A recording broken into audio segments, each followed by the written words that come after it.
Hariom. Sir Hariom. Hariom sir. बहुत सुंदर लगा सर। हरिओम सर। हरिओम। बहुत सुंदर। हरिओम सर। हरिओम। हरिओम सर। ओम ओम सहना भवतु सहनौ भुनक्तु सह वीर्यं करवावहै तेजस्विनावधीतमस्तु मा विद्विषावहै। ओम शांति शांति शांति।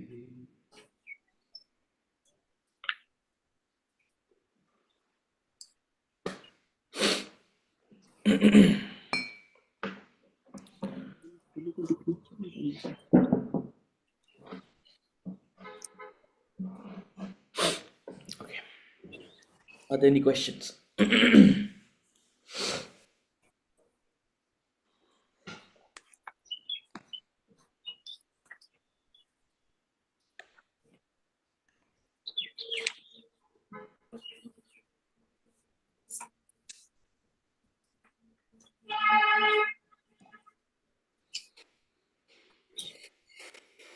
Okay. So we ended with the last class with this parable of sorts, where a king who is looking for a successor hosts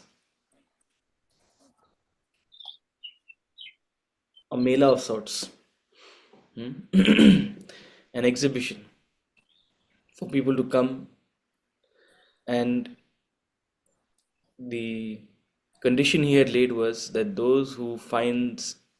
he who finds him shall be the heir to the throne. And so there was an exhibition declared, and the purpose of people who were visiting the exhibition was to go and find the king, who was incognito. That was the purpose of the exhibition. But the king was also very smart. He knew that not everybody is really determined. People have passing interests. People have a little bit of an urge. People have a little bit of a momentary inspiration. But who has a dedicated interest? So just like we're starting Bhagavad Gita tomorrow, the group is started with 70, 80 odd members. But this teacher is not that smart, but also a little smart. He's kept the class at 7 a.m. Let's see who will come. Huh? Those with very little interest will not make it. So the king knew that people, let's test them. Anybody says, I want to be king, but are they fit to be king? Do they have that consistency of purpose? So a lot of aimless people came into the exhibition, and as expected, they got diverted by the attractions here or there. Everyone except for one person. One person kept persisting. He remembered his purpose throughout the exhibition, didn't get swayed, didn't get distracted, and went straight, continued in his progress to find out who the king was. And quite ironically, he gives the example that there was a priest who was doing some kind of a ritual. He didn't even bother about the ritual. He went and saw, is the priest the king? Because that's the purpose. Is the priest the king?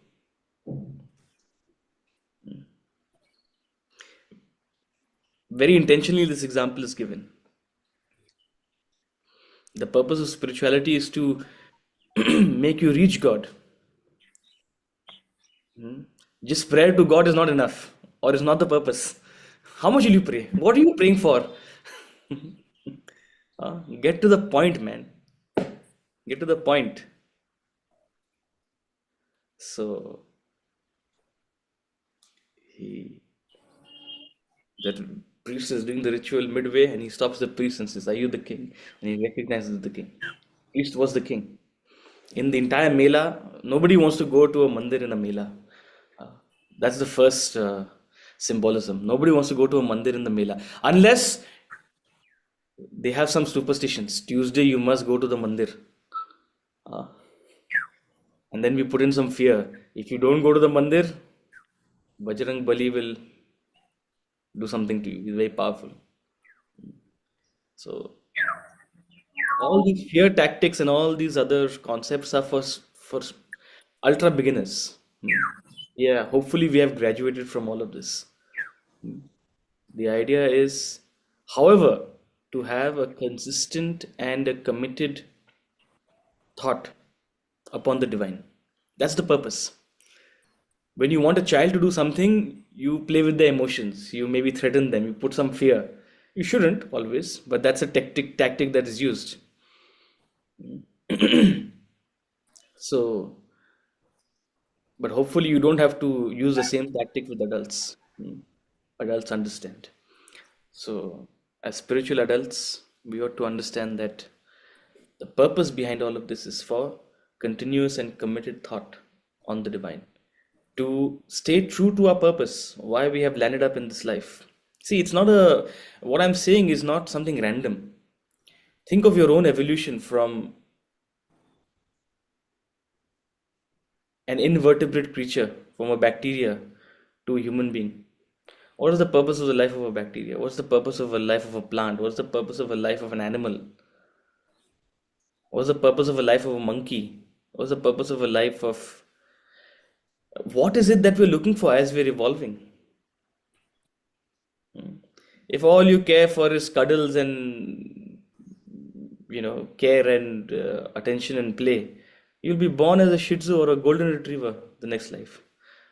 That'll satisfy your purpose, right? If you say my purpose is to have a great time, to explore, you'll be born as an eagle, exploring as much as you want.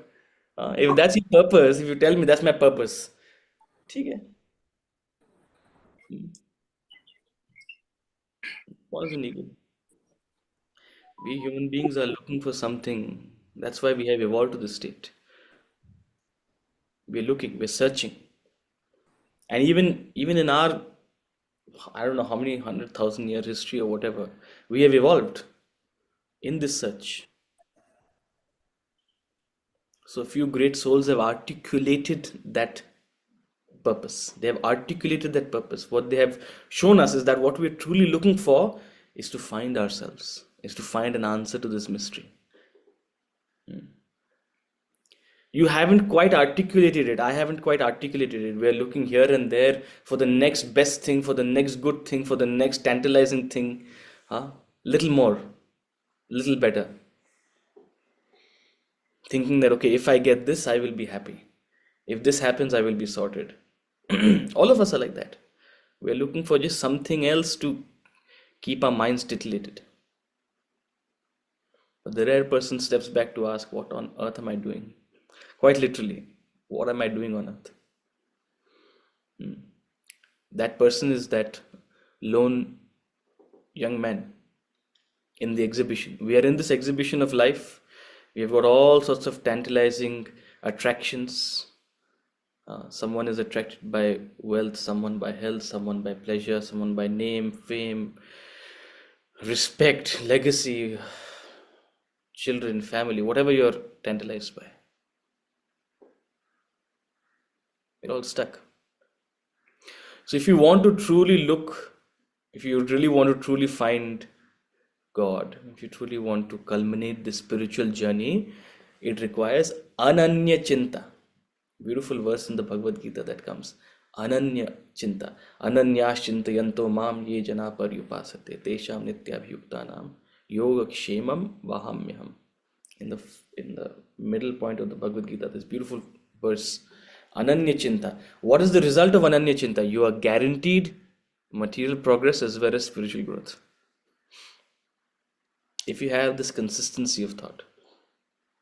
See, material progress is guaranteed with any consistency to some extent. Anything you become committed to, anything you become consistent in, anything you go deep in, you're guaranteed to get success sooner rather than later. And if you establish yourself on this spiritual journey, if that's where you find consistency, if that's where you find a commitment, then not only material but even your spiritual progress is guaranteed. In fact, materially you'll be getting more than you ever imagined. It's incredible how it works. Don't ask me how it works. I don't know. It just works.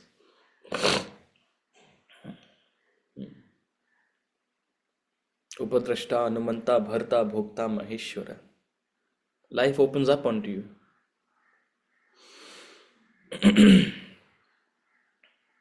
So when will you step back and ponder?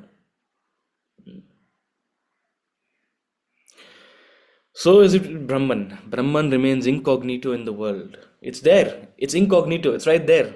It's at the tip of, literally, it's closer than the tip of your nose. It's the Sarvagatam. It's the all-pervading reality. It's right here. It's a substratum of this entire world. It's within the smallest of atoms. There is Brahman. And yet, it's incognito. Why? Because what we are looking at, it depends on our focus. You put your finger out here. You can practice this right now. Where is your focus? You focus on your finger, the world gets blurred behind. Suppose you put your finger out and there's a landscape outside your window right now. Put your finger there. If you look at the landscape, your finger is blurred. You're not really seeing the finger. If you see the finger, the landscape gets blurred. That's the spiritual path. The material path is the landscape is clear, the finger is blurred. You're not seeing the finger. The spiritual path is the landscape is blurred, the finger is the focal point.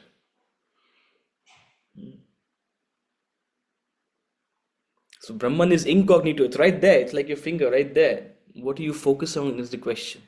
People are lost in the phenomena of perception, emotion, and thought.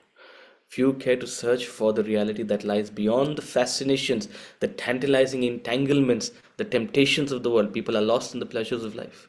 They have virtually abandoned the kingdom of bliss. You want bliss? It's right there, man. It's not really hard to be happy. It's incredibly simple. The wise one, however, rises above all terrestrial attraction, searches and researches Brahman in the phenomenon world. That rare one finds Brahman, becomes Brahman. So you may think I'm giving a lecture to you. I'm actually giving a lecture to myself. We're in the same boat. It's just that I have donned this mala and this shirt. The reason I'm saying this is because I'm saying it to myself. Hey, what are you doing? What are you doing? What are you doing? What is it that you think of? Where is your thought? What do we mean by this? What do we mean by searches and researches Brahman? We're not asking you to completely become a hermit. No, that if you want to become a hermit, that's up to you. May you become a hermit. May you become a Swami. May you become a true yogi. If you do, I'll come and bow to you. But that will happen.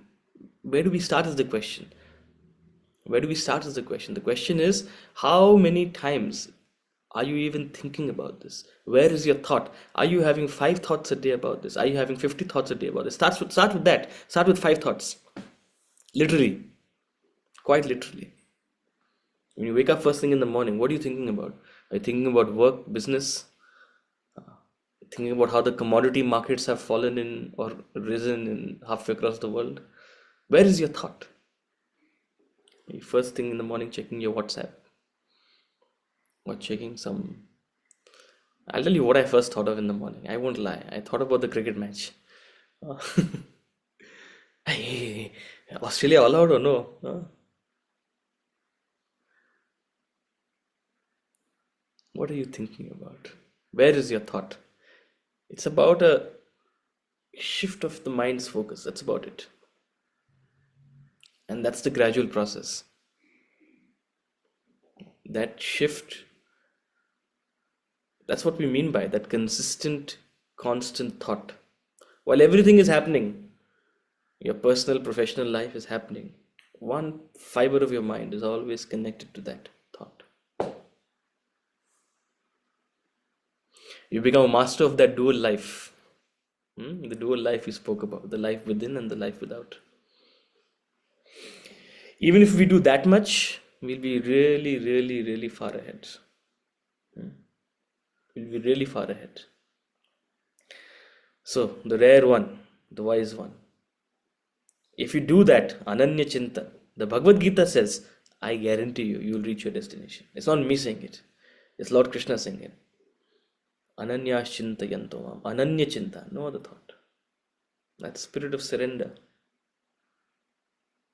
no other thought.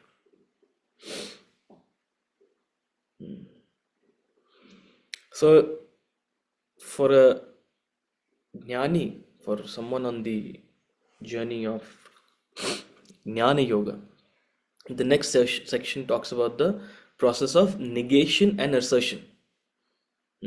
It's like climbing a ladder.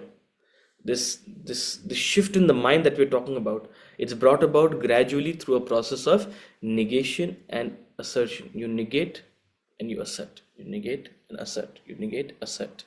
Right? It's like climbing a ladder through which you progress spiritually. Process of negation and assertion. Brahman, the supreme reality, pervades the macrocosm and microcosm. Brahman is right within you. To locate Brahman, you need to go inward, seek your supreme self through the process of negation and assertion. Negate your material bodies, assert your real self. Your present state is one of identification with the gross, subtle, and causal bodies. You have restricted your life in the experiences of these bodies and suffer from a self-imposed limitation. You need to liberate yourself. Sorry.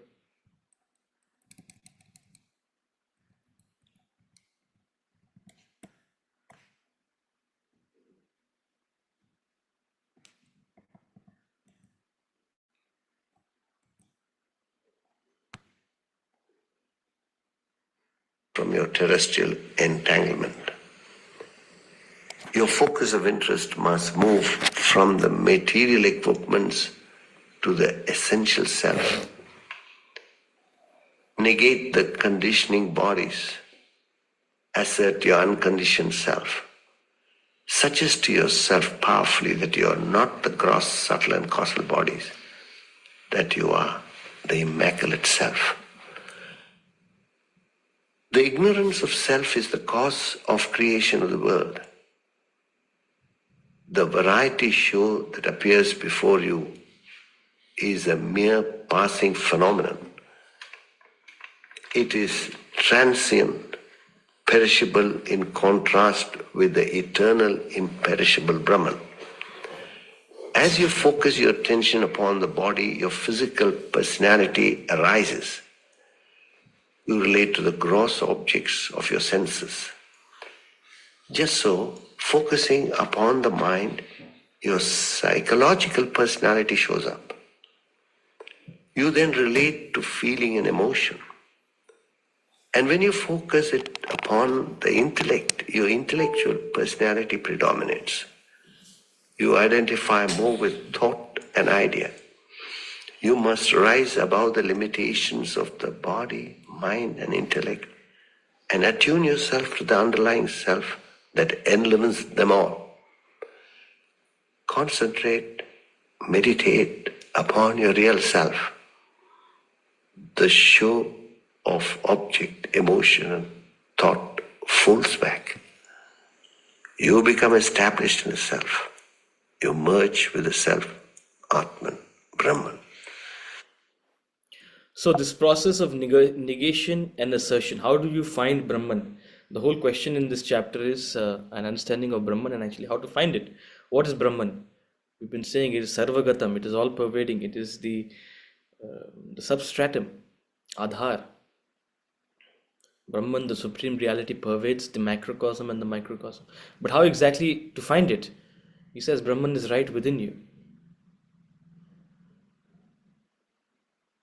Just as the country is present in its core at the capital, similarly, this all-pervading reality is present within you, at the core of your being. So the way you find it is through negating through the layers of your bodies. It's like peeling an onion. You're an onion that has to be peeled off. There are innumerable layers. For introductory purposes, we say body, mind, intellect. If you graduate a little bit in Vedanta, you'll learn about the Pancha Koshas, Annamaya Kosha, Pranamaya Kosha, Manomaya Kosha, Jnanamaya Kosha, Vijnanamaya Kosha, Anandamaya Kosha. If you study the Upanishads, then they'll say the mind itself has 30 aspects. There are innumerable layers, right, which you have to peel through.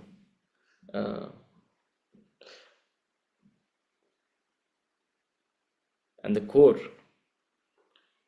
of you is the Atman, which is Brahman, the all-pervading, indivisible Brahman.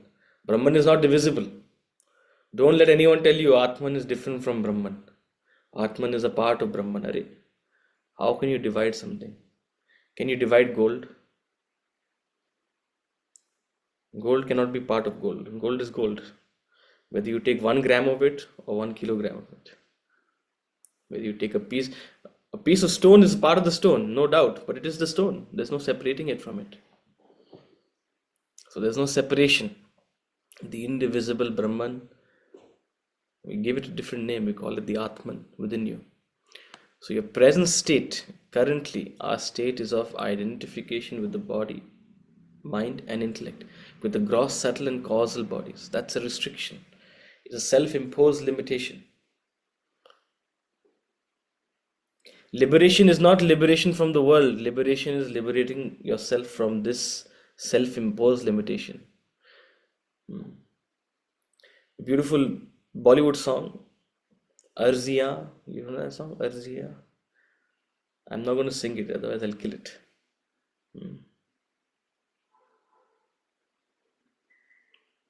Of course, I don't know what exactly the theology is in the Islamic faith, but there's a beautiful line from that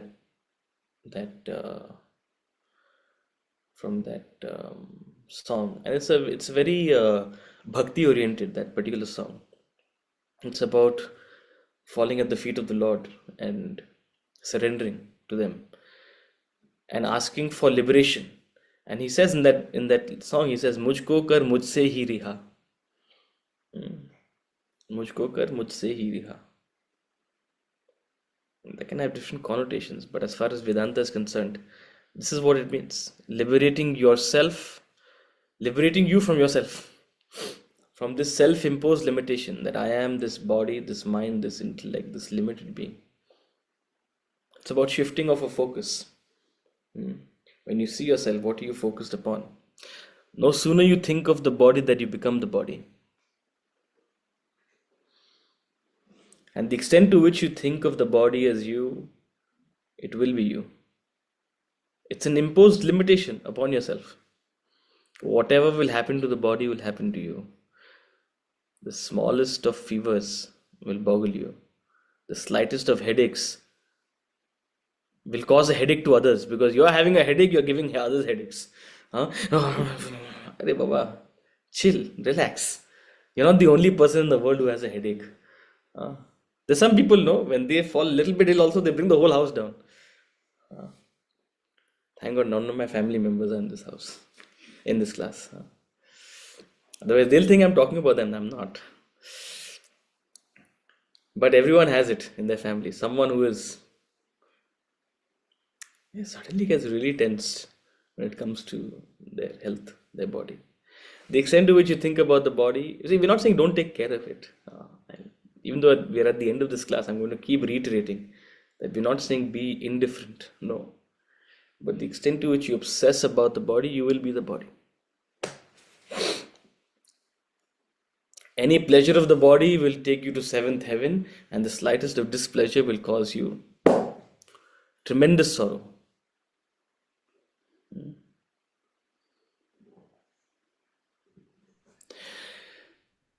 But people have overcome this.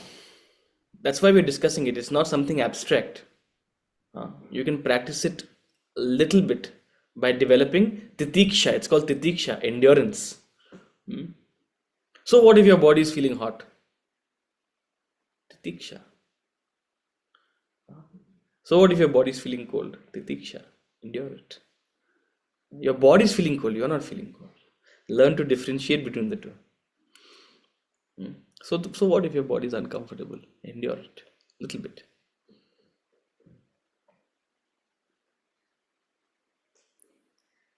There's a famous, I don't know if it's true, but they say Ramana Maharishi, he had a tumor on his back, on his left shoulder, I believe.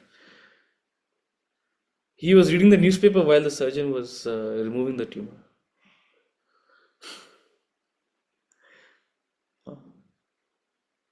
Now, I don't know if that's true or not true or whatever, but I'm saying even if you can get to 1/100th of it, the thought of a tumor on our back, oh my God, oh my God, oh my God, oh my God, what will happen to me? What will happen to me? It may not even be malignant, maybe benign. नहीं उत्सव जी वो काशी का राजा था, उसने वो गीता को बहुत चाहता था, तो हाँ जी। उसने बोला था कि मेरे को एनेस्थीसिया मत देना, हम्म आई रीड ओनली गीता। तो गीता पढ़ते पढ़ते उसने अपना ऑपरेशन करवाया था। हम्म ऐसी भी विद्या है, लेकिन जो Mukam karoti vachalam pangum langhayate girim. See, the idea is not to be a macho who will endure anything. That's not the idea. We're only trying to talk about where are we in comparison to that and how to develop a little bit of objectivity to the body. ऐसा है, To suggest yourself. जिधर दृष्टि हाँ, उधर सृष्टि। correct. हमारा Indeed. ध्यान जिधर है, हमारे लिए वही सृष्टि है। Indeed. Wherever your mind, you Yeah. are where your thought is. It's as simple as that. So assert your unconditional self. Negate the body, assert your unconditioned self. Similarly, negate the mind. You're not the mind. Your mind is yours. Your mind is this oscillating bowl of emotions. It's literally oscillating. The point is, from childhood, we give so much assertion to the body and to the mind. We only we all grow up like that from beginning. From 1 year child, we give so much importance to the body and mind. As you grow, we give everything on that. So, and then after 25 years, we'll say that you negate the mind and you assert the. So that 25-year boy or a 30-year guy will say, "What nonsense, yaar!" From beginning to we are giving so much importance to this. How is it possible now? Acha, you are going to, suppose you have to travel from here to Bombay, and by mistake you take the wrong route, and you go 400 kilometers in the wrong direction, and you say, "Oh my God, I've come the wrong direction. What nonsense!" Will you continue going in the wrong direction? I will slowly tread our way back, right? Uh, I get you. I totally understand where you come from. The whole reason. Why I'm saying, because I'm seeing now. Coming back, I have a son who's just 11 years. I remember from when he was 4 5 years only, we are giving so much importance to his body, and to make him realize the body is so important. Then you make him realize your mind is so important. So that is ingrained in you. So that is the wrong way of And growing up. absolutely. And see, the opposite of that is that it's not that the body is not important. The opposite is not true, right? The whole message of Vedanta is renunciation, to give the right value to the things, right? To give the right value to things what they deserve, not give a black market value, not give less value, not give more value, and that requires a buddhi. But needless to say, and I'll keep saying it, I'll never get tired of saying it, you are your best example. And you are your only jurisdiction. You are your best example, and you are your only jurisdiction. If you want to convey something to others, particularly your children, you have to be your best example. And yes, you may have lived 40 years, your child might have lived 15 years, 10, 11, 12 years in a certain way. But the only way to reverse it is to bring these small incremental changes in yourself. That's the only way. And that's the way it should be. And it should be fun as well. It should be pleasurable. So suggest to yourself powerfully that you are not the gross, subtle, and causal bodies. Negate that and assert the self, assertion of the self. So, उत्सव जी जिंदगी की जो material चीजों से भी बहुत कुछ सीख सकते हैं. मैं आपको छोटी सी एक एग्जांपल देता हूं कि जो जिस गद्दे पर हम सोते थे बचपन में, वो गद्दे में रुई भरी हुई होती थी. तो जब गद्दा गंदा हो जाता था तो उसको पिंजने के पास ले जाते थे. वो रुई को पिंजता रहता था. उसमें जो गर्दा था वो निकल जाता था तो रुई फिर फूल जाती थी. Our spiritual journey is just like that. हमको आप लोग हमारे को पिंज रहे हैं और धीरे धीरे हमारा गर्दा जो है वो निकलेगा और रुई साफ हो जाएगी या गद्दा फिर काम यूज हो जाएगा. तो मटेरियल चीज़ों में तो बहुत कुछ सीख सकते हैं. आप पेट्रोलियम प्रोडक्ट को देख लीजिए. जब पेट्रोलियम प्रोडक्ट लाते हैं तो इट इज़ रिफाइंड. तो उसमें जो डेरिवेटिव्स अलग अलग निकलते हैं तपस की वजह से. अब हम अगर स्पिरिचुअल जर्नी देखें तो स्पिरिचुअल जर्नी क्या है? It is heating. Tapas is heating only. तो उसको भी हीट करते हैं. क्या क्या प्रोडक्ट निकलते हैं, लेकिन सब में अग्नि होती है. अगर टार भी ले लो उसमें भी अग्नि है, ऊपर में पेट्रोल ले लो उसमें भी अग्नि है. अग्नि तो सब में ही है, लेकिन स्पिरिट अलग अलग. डीजल भी निकलता है, कैरोसिन भी निकलता है, पेट्रोल भी निकलता है, और क्या क्या निकलता है पता नहीं. दुनिया भर की चीज़ें, मेकअप के लिए भी सामान भी निकलता है उसमें. तो हम लोग को रिफाइनमेंट ही हो रही है. हमारे को अगर हम कोशिश ही नहीं करेंगे कि हमारे को अपने को रिफाइन करना है तो फिर बैठे रहो घर में. क्या करना. absolutely, journey is that only. 100%. So it's a slow, gradual process to rise above the limitations of your own body, mind, intellect. It's a gradual shift in your attention. What it starts with is a little bit of titiksha. Tam titikshasva bharata. Chapter 2 of the Bhagavad Gita talks about titiksha. The very beginning is the first lesson that Bhagavan gives Krishna. All these things are fleeting. All these pleasures and pains, they're oscillating. Develop titiksha. Don't give them so much importance. Don't give them that black market value. Learn from a little bit of displeasure.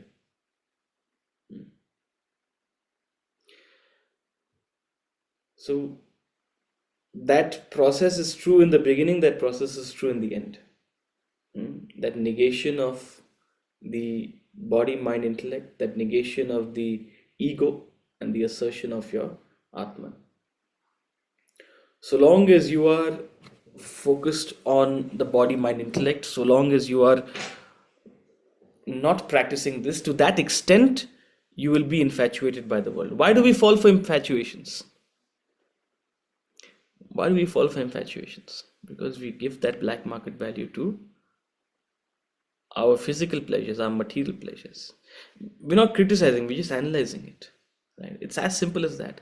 A person falls victims to his desires, period. Nothing else. Nobody else is at fault. The world is the world. The world is always going to be there. The world is always going to exist to attract you. Just as the horses are moving in all directions, attracted by anything they see. You are the chariot. You have to hold the horses by the reins. The reins of your intellect will have to hold the horses, the senses. So, don't blame the world. Your ability or inability to guide, control, regulate, and direct your life has to do with your own effort, has to do with your own regulation and moderation and direction of your desires. So shift that concentration gradually. Do away with your infatuation to this phenomenal world. Shift your concentration upon the Self, the Supreme God. You cast away a treasure and picked up trash. God resides in you. Realize yourself. You will then realize there exists nothing other than God. That is the stern reality. Prophet Muhammad declares, La ilaha illa Allah. There exists nothing but God. So do Christ, Krishna, and the rest of the galaxy. Vedanta rose with this truth. You innocently put more faith in the outward phenomenon than the reality that supports it. You make the world more real than God. You have hypnotized yourself to believe in the reality of the world. Your involvement in the world has caused only suffering and sorrow. You must now direct your energy and strength to the Self within. Get to the eternities, the Supreme God. Feel that. Live that. Get lost in God as a cube of sugar and water. You will attain spiritual enlightenment, absolute peace and bliss. What else does he have except for these beautiful metaphors? Get lost in God as a cube of sugar and water. Dissolve in it. Don't take it literally. What does a cube of sugar have to do with it? Dissolve in it. Your ego is like a block of ice. It'll have to melt away. The harder it is, it requires beatings. The softer it becomes, the more it dissolves, the more it merges with the totality of water. You have hypnotized yourself to believe in the reality of the world. Your involvement in the world has caused only suffering and sorrow. See, a lot of people will read this line and feel allergic to it. That's why we don't keep saying it. All pleasure born of sense contacts are wombs of sorrow. That incredible verse of the Bhagavad Gita. All pleasures born of sense contact are wombs of sorrow. You think it's maja? You're in for a ride, my friend.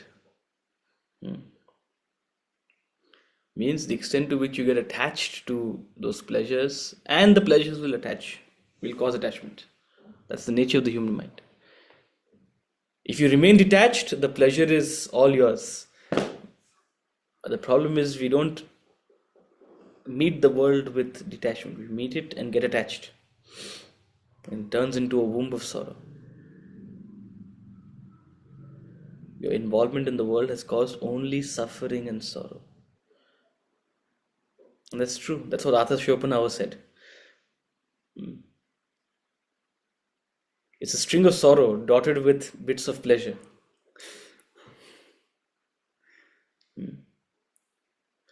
There's a verse in the Bhagavad Gita, one of the qualities of a jnani is one who has perception of the pain and evil of birth, growth, disease, decay, death. One who has the perception of pain and evil of birth, growth, disease, decay, death. That this entire process, this entire metamorphosis of life is riddled with a certain pain.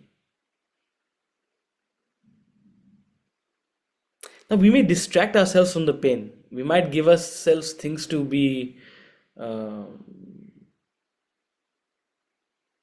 obsessed and entangled in. We can divert our mind, but how much? If we have a lot of money, we can divert our mind a lot. But how much will you divert your mind? Even the richest of people reach a very lonely place up there, all alone. No one to talk to. no one to share their deepest thoughts with.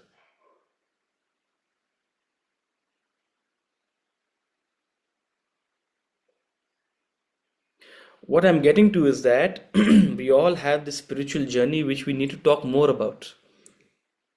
It's not just a material journey that we're on. No doubt, tread the material path. Have maja. No limit on that, please.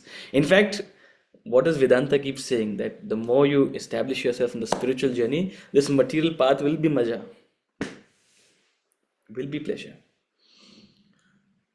But people need to spend more time and effort in their spiritual journey. You must direct your energy to and strength to the self within. That's what he's saying. Otherwise, you've lived in vain.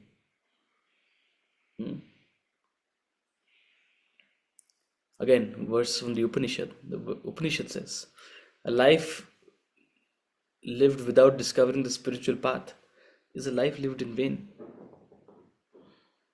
It's the greatest of losses.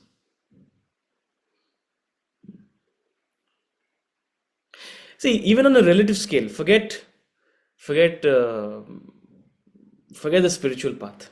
Someone spends their entire life, especially people in our country where we had certain economic sort of constraints. They've earned a lot of money over decades and decades and decades, and now they realize, they're missing a cultural part to their life. They want to add arts and cultures and other things, subtler things, to their repertoire as it is. They want to have more wholesome cultural experiences. So even on a relative level, the grosser is very limited. You have to rise to a subtler experience. Your mind will not be satisfied with the gross, and at any level it'll be done. Get to the point. So beyond the material, you must invest in your spiritual journey.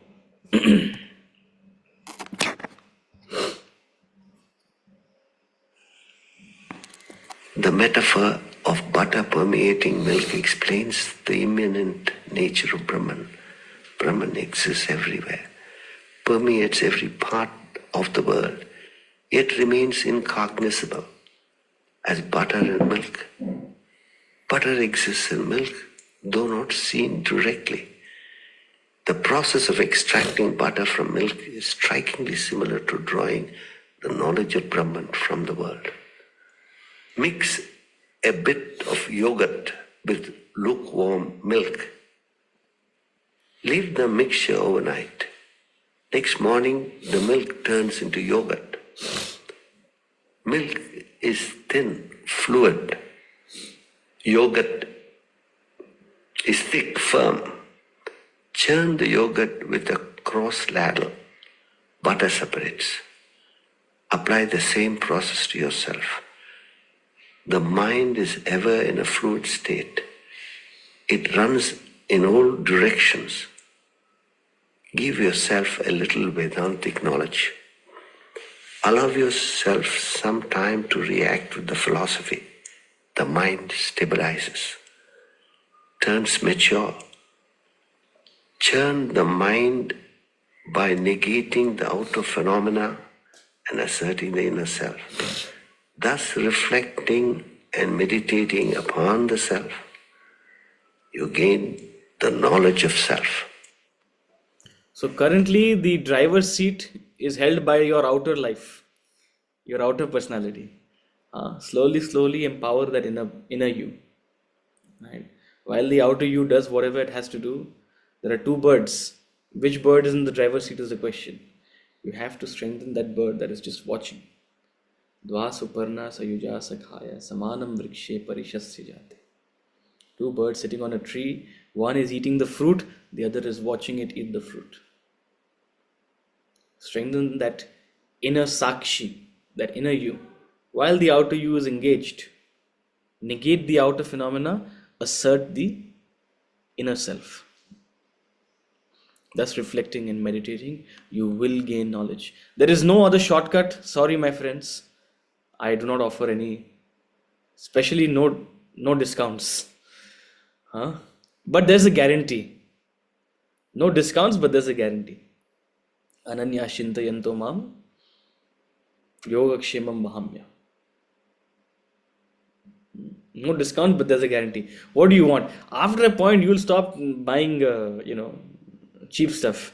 You'll pay the premium for the guarantee, right? We all seen that in our own lives. So it's no different out here. No discounts, but a guarantee.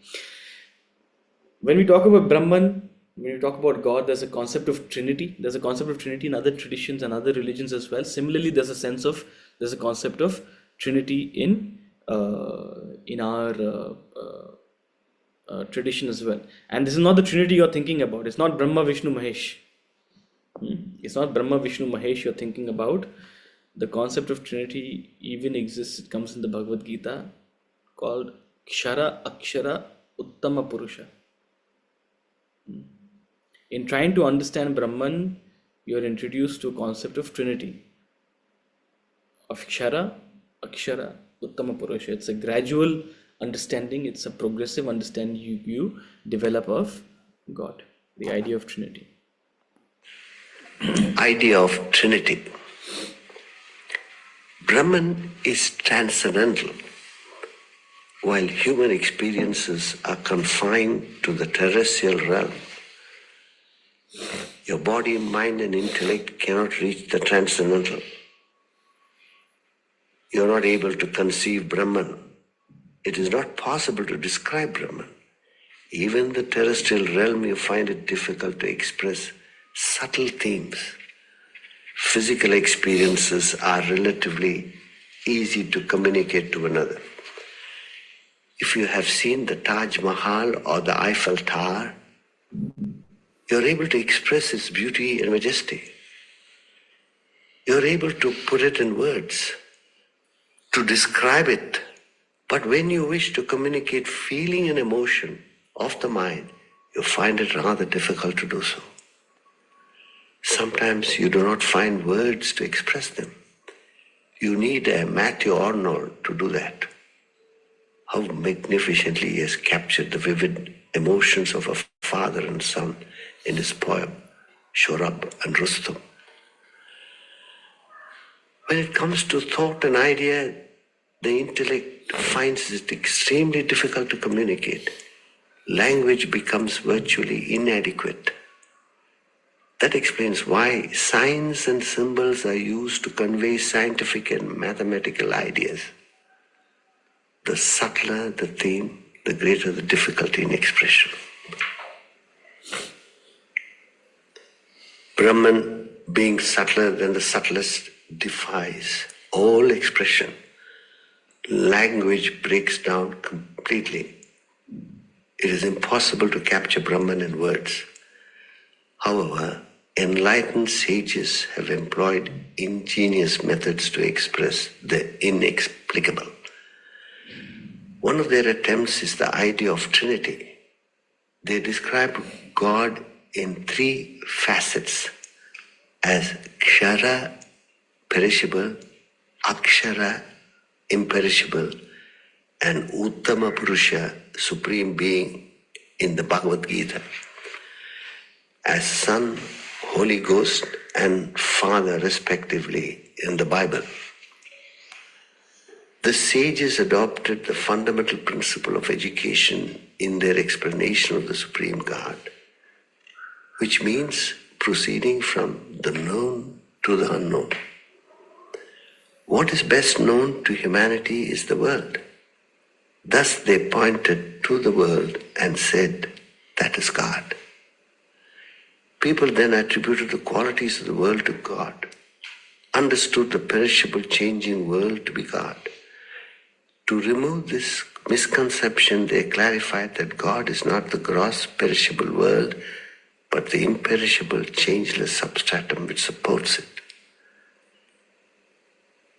leading to the conclusion that God is confined to the parameters of the world.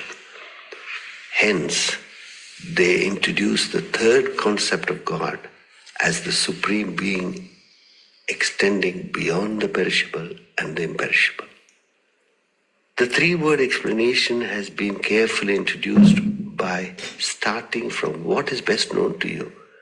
You perceive the world before you. All your experience is confined therein. You have no idea of Brahman. You are in the position of a weary traveler who sees a mirage in a desert and has no clue of what a desert is. He sees water and not the hot sand beneath. Standing in the midst of a vast desert, he asks what a desert is like. You point out to the mirage that he sees and tell him, that is it. He misunderstands the desert to be just water. You correct him that the water is just an illusion projected upon the desert. The desert is that which supports the water.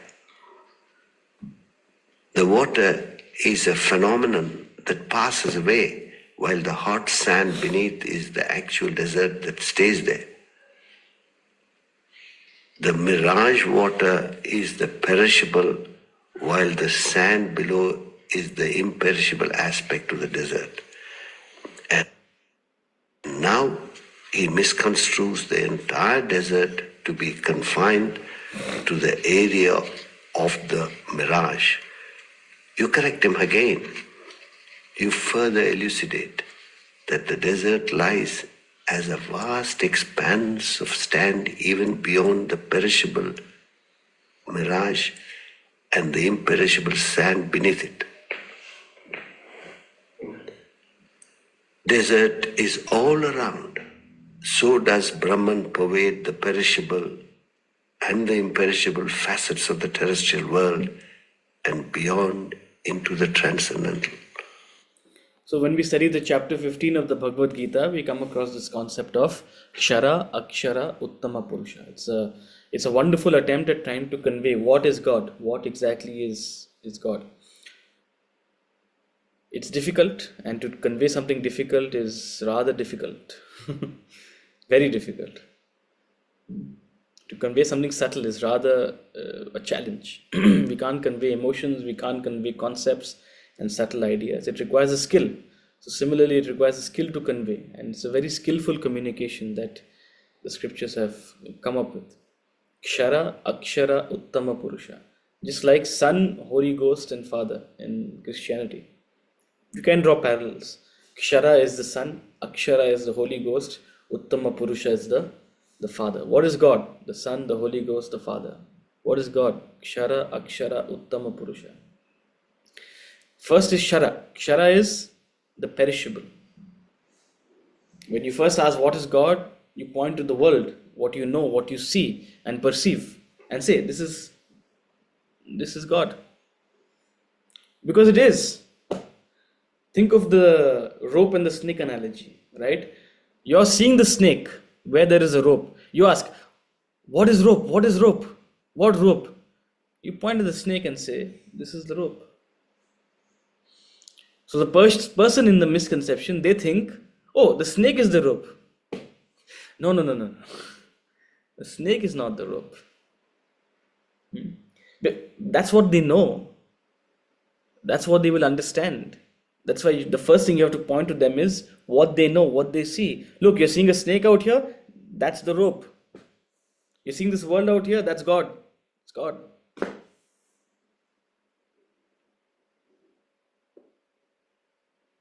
But then they fall into a misconception, a misunderstanding that it is this gross physical thing. No, it's not that. It's the underlying substratum. It is the imperishable supporting the perishable world. The perishable world is an illusion, like the desert, like the mirage, and the imperishable desert supporting it is the reality. Just as the snake is an illusory projection upon the rope. That's the first definition we give. Akshara, it is the imperishable supporting the perishable.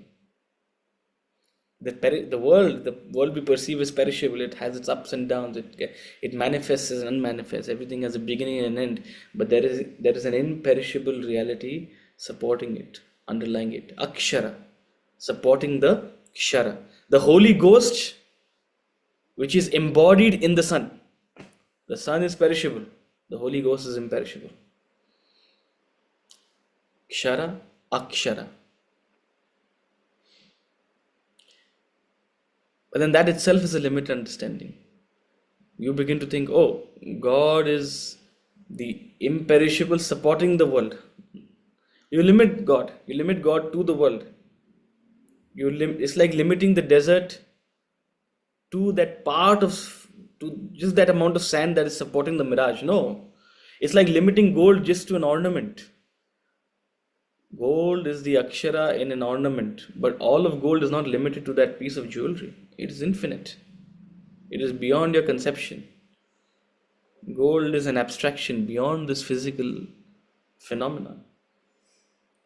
It is Uttama Purusha, beyond the Kshara, beyond the Akshara, beyond the conception of your buddhi, beyond the peripheries of this phenomenal world lies the Uttama Purusha, highest being. That's literal translation. Just as the desert is beyond the mirage, the desert is beyond the sand supporting the mirage. The desert is this infinite expanse. This infinite expanse in all directions. Sarvagatam. So, if you get there, by the time you get there, you're convinced that, okay, it's not something that my intellect can understand. It's something that I have to meditate and realize. You cannot see, feel, hear, understand God. Uttama Purusha is perhaps an incredibly accurate definition of it. Because the mind doesn't understand, the intellect doesn't understand infinity. Infinite Purusha, Uttama Purusha.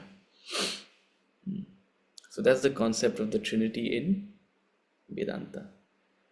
I know we are over time, but I'd like to cover this last page. It's the last bit. When we think of God, it's almost blasphemous to think of God, you as God. We've presented a incredibly crazy idea that you are God, Tattvamasi. We almost think, oh my God, I don't deserve to be God. How can you call me God? That's your problem. You have a small idea of yourself. You are the one who's attached to your own mind, your own body, and you're thinking of all the positives and negatives and limitations. That's your problem. The truth is Tattvamasi.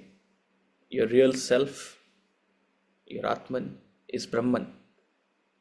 Stop playing around in this illusion. Stop playing around in this delusion.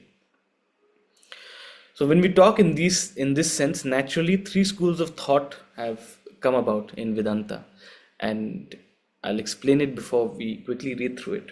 They're called Dvaita, Vishishta Advaita, and Advaita.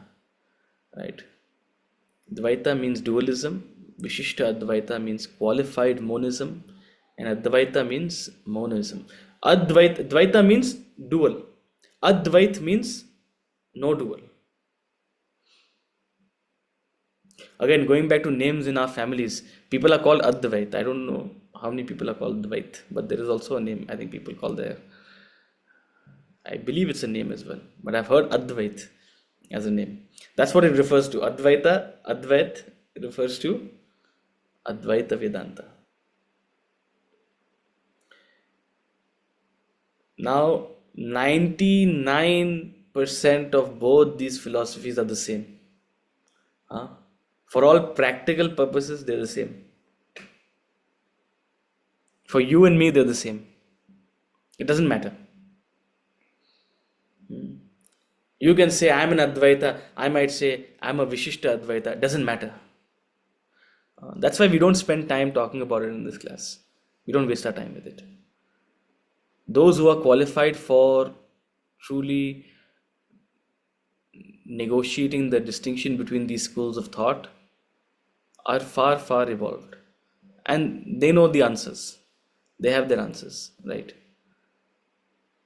So there's no point putting yourselves into sects and divisions and calling yourself one or the other. It doesn't matter.